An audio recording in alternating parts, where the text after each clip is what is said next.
الحمد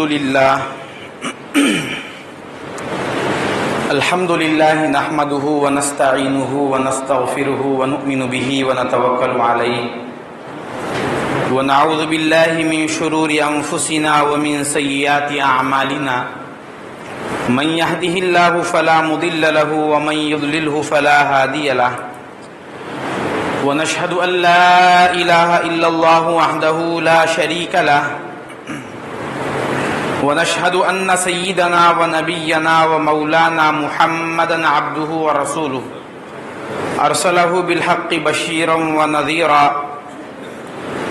صلى الله تعالى عليه وعلى آله وأصحابه وأهل بيته أجمعين أما بعد قال الله تبارك وتعالى في القرآن المجيد فأعوذ بالله من الشيطان الرجيم بسم الله الرحمن الرحيم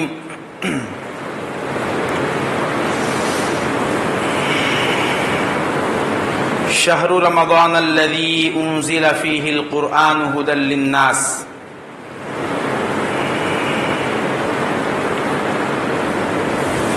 صدق الله مولانا العظيم وصدق رسوله النبي الكريم ونحن على ذلك لمن الشاهدين والشاكرين والذاكرين وقال الله تعالى في شأن حبيبه جلالا وإكراما إن الله وملائكته يصلون على النبي يا أيها الذين آمنوا صلوا عليه وسلموا تسليما اللهم صل على سيدنا ومولانا محمد النبي الأمي وعلى آل سيدنا ومولانا محمد النبي الأمي الذي قرنت البركة بذاته ومحياه وتعطرت العوالم بطيب ذكره ورياه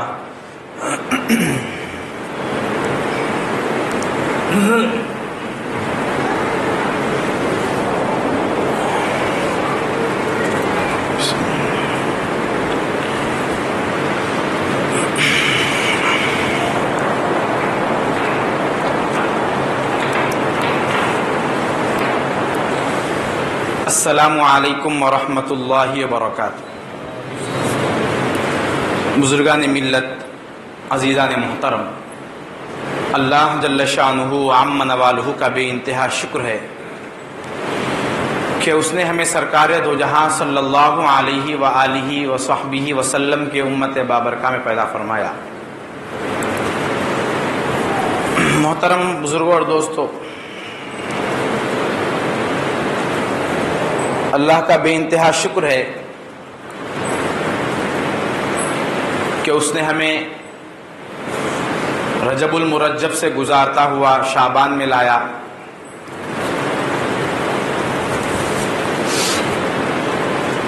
اور شعبان کے آخری دن ابھی ڈھل رہے ہیں۔ اللہ کا وہ مہمان جس کو اللہ تعالیٰ امت محمدیہ کی بخشش کے لیے بھیجتا ہے، اس کے آنے کے دن قریب ہے۔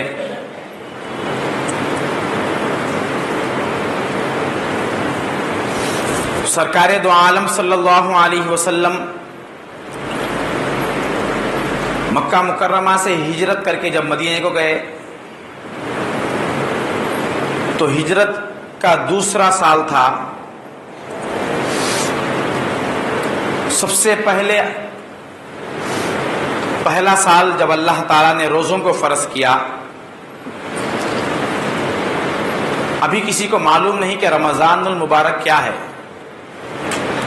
روزوں کی فرضیت کیا ہے۔ اب پہلی مرتبہ اعلان ہو رہا ہے، پہلی مرتبہ احکام جاری ہو رہے ہیں، پہلی مرتبہ رمضان کیا ہے، اس کے روزے کیا ہے، سرکار دو عالم صحابہ اکرام کو بتلانے جا رہے ہیں۔ تو منبر شریف پر تشریف لائے، ابھی 3 دن یا 4 دن باقی تھے۔ ایک روایت پر 3 شعبان کو سرکار دو عالم صلی اللہ علیہ وسلم نے پہلے سال پہلی مرتبہ جب روزوں کی فرضیت ہوئی، رمضان المبارک کی فضیلت بیان کرنی تھی، تو 3 شعبان کو وحی آئی تھی، اللہ تبارک و تعالیٰ نے اعلان کرنے کا حکم دیا۔ تو سرکار دو عالم ممبر شریف پر تشریف لائے، خطبہ ارشاد فرمایا اور کہا، صحابہ کو ایک سرپرائز دیا، ایک بڑی امید والی چیز جس طرح سے بیان کی جاتی ہے ویسا بیان کیا اور اعلان کیا، ماذا یستقبلکم وماذا تستقبلون، اے لوگو یہ تمہارے سامنے کون آ رہا ہے اور تم کس کا استقبال کرنے جا رہے ہو۔ اس کا مطلب یہ ہے، محاورے میں یہ ہے کہ ایک کون سا مہمان آ رہا ہے تمہیں معلوم ہے، اور تم کس مہمان کے میزبان بننے جا رہے ہو پتہ ہے۔ تو سرکار صحابہ کرام حیرت میں تھے کہ سرکار کیا فرمانا چاہتے ہیں۔ حضور نے پھر دہرایا، ماذا یستقبلکم وماذا تستقبلون، کیسا مہمان تمہارے پاس آ رہا ہے، کون تمہارے استقبال کا حق لینے آ رہا ہے۔ تیسری مرتبہ پھر فرمایا، ماذا یستقبلکم وماذا تستقبلون، تم کس کے استقبال کے لیے اٹھنے والے ہو۔ عمر فاروق رضی اللہ تعالیٰ عنہ کھڑے ہوئے اور کہا، یا رسول اللہ اوحی نزل، کیا کوئی وحی اترنے والی ہے، کوئی خاص بات ہمیں بتایا جا رہا ہے۔ تو حضور نے فرمایا، لا، نہیں، وحی کوئی نہیں ہے۔ اعدو حضر، کیا کوئی دشمن آنے والا ہے، کیا کسی سے جنگ کا وقت ہے۔ کہا کہ دشمن کی بھی کوئی بات نہیں ہے۔ ایک حساس چیز، ایک انتہائی اہمیت کی چیز، ضروری چیز کہ جس سے بڑھ کر کوئی ضرورت نہیں، تو اس کو جس طرح سے بیان کیا جاتا ہے، اس کو جس انداز سے پیش کیا جاتا ہے، سرکار دو عالم صلی اللہ علیہ وسلم پہلی مرتبہ رمضان المبارک کی خبر دینے کے لیے ممبر پر آئے تو اس انداز سے بیان کیا کہ صحابہ اٹھ کر پوچھنے لگے کہ یا رسول اللہ یہ کیا ہو رہا ہے۔ تو حضور نے پھر ارشاد فرمایا، تمہارے پاس اللہ کا مہمان رمضان المبارک آ رہا ہے، جس میں اللہ تبارک و تعالیٰ نے تمہارے لیے روزوں کو فرض کیا، اور اس میں ایک رات لیلۃ القدر کی رکھی جو 1000 مہینوں سے بھی افضل رات ہے۔ اس میں رحمتیں، برکتیں، مغفرتیں اللہ تبارک و تعالیٰ نے تمہارے لیے رکھی ہے۔ یہ پہلا سال تھا سرکار دو عالم صلی اللہ علیہ وسلم نے اعلان کیا۔ اس کے بعد حضور صلی اللہ علیہ وسلم پھر 8 سال تک باحیات تھے۔ حضور کی پوری زندگی میں 9 سال رمضان المبارک آیا تھا، 9 سال رمضان المبارک آیا تھا۔ اور ایک تاریخ کی عجیب بات ہے، 9 سال میں رمضان المبارک جب بھی آیا گرمیوں کے دنوں میں آیا تھا، سردی کے دنوں میں سرکار دو عالم کبھی رمضان کو نہیں دیکھے۔ تو یہ پہلا جب روزہ رمضان کا فرض ہوا تو وہ مہینہ تھا سپٹمبر کا، سپٹمبر شروع کا تھا یا بعد کا تھا۔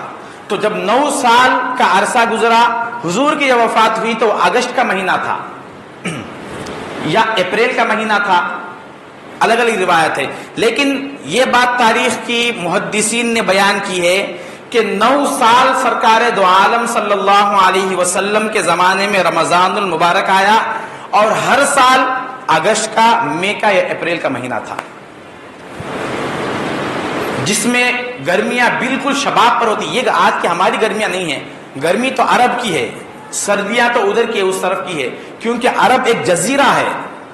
عرب جو ملک ہے وہ ایک جزیرہ ہے۔ جزیرے کا مطلب یہ ہے کہ 3 طرف پہاڑ اور صرف جانے کا راستہ ایک طرف، ایک ہی راستہ ہے جانے کے واسطے، اس کو جزیرہ کہتے ہیں۔ 3 طرف سمندر، 3 طرف سمندر، ایک طرف راستہ، اور اندر پورا پہاڑی علاقہ ہے، زمین بھی پہاڑی ہے۔ عرب کوئی بستی نہیں ہے، عرب کوئی شہر نہیں ہے، عرب ایک پہاڑی علاقہ ہے جس کے سطح میں پورا پہاڑ ہے۔ اس کو قرآن کریم نے بیان کیا۔ حضرت ابراہیم علیہ السلام نے کہا تھا، بِوَادٍ غَيْرِ ذِي زَرْعٍ، اے اللہ میں اپنے بیٹے کو ایسے مقام پر بھیج رہا ہوں جس زمین میں ہریالی اگانے کی صلاحیت ہی نہیں ہے، ہریالی اگانے کی صلاحیت ہی نہیں ہے، کبھی اگ نہیں سکتی، اس لیے اللہ تعالیٰ نے وہاں کھجور کا درخت، اب یا کھجور کا ہم درخت لگائیں گے تو وہ درخت یہاں پھل نہیں دے گا، اس کو صرف گرمی ہونی ہے، گرمی والا درخت اللہ نے وہاں عطا فرمایا۔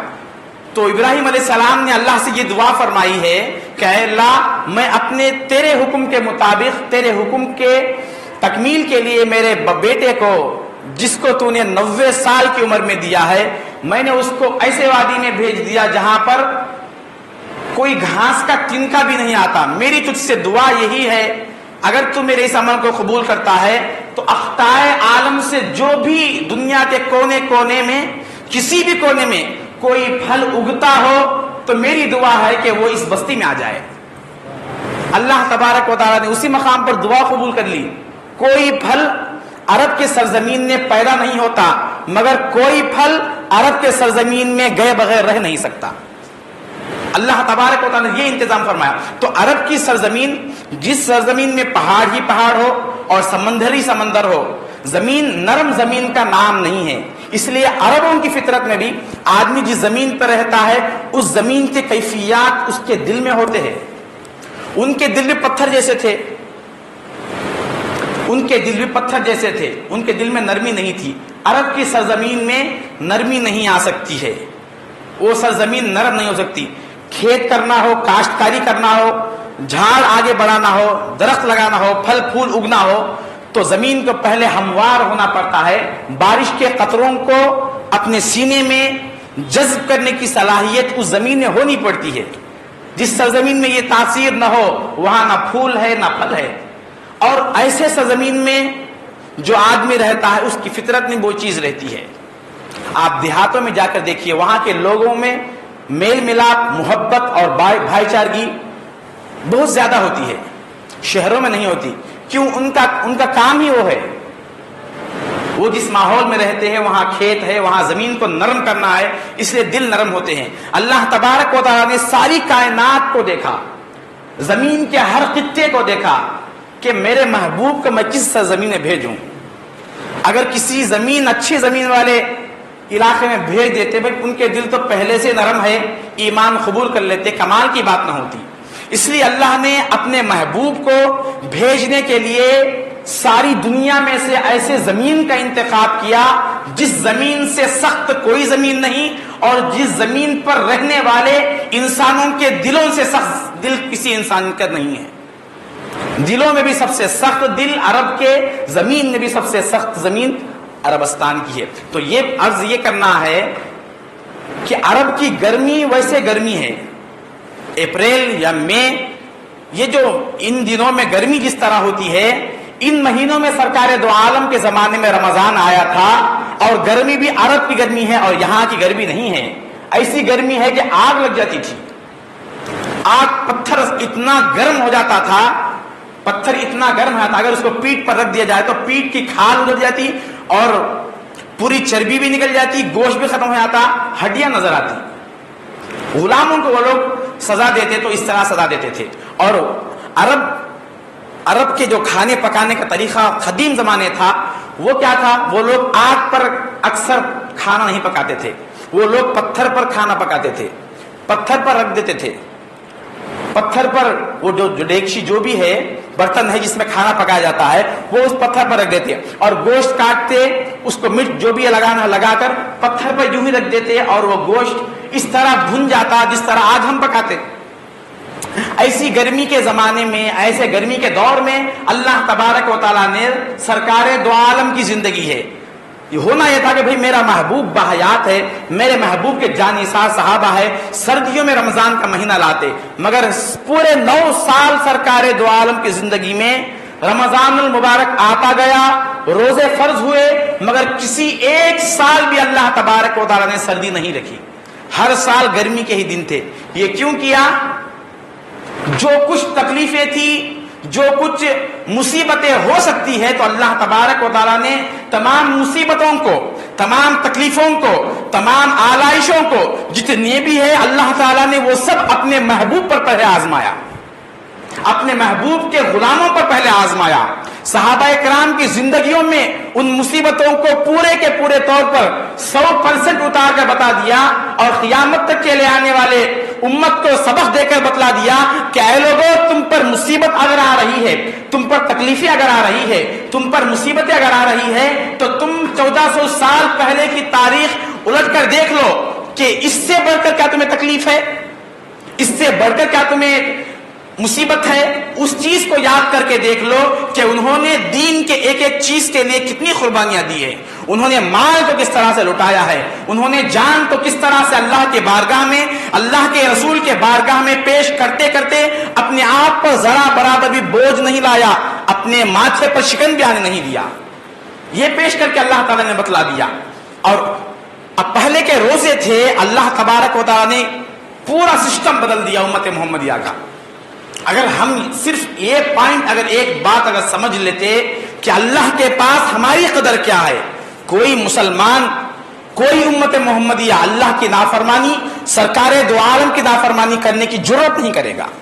جو قدر اللہ کے پاس ہماری ہے. پچھلی امتوں میں روزے جو ہوتے تھے وہ سارے روزے 24 گھنٹے کے ہوتے تھے. سورج غروب ہونے کے بعد ہم روزہ افطار کرتے ہیں.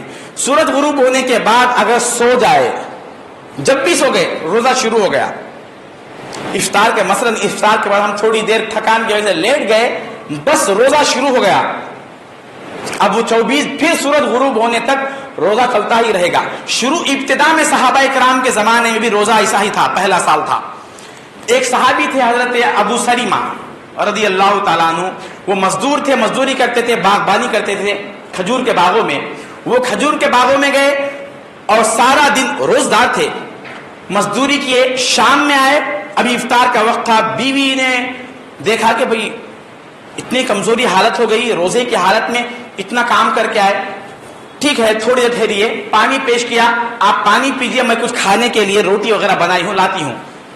وہ چونکہ انتہائی تھکن میں چور چور تھے، تھکے ہوئے تھے، اپنے بستر پر لیٹنے کے ارادے سے کمر لمبی کیے.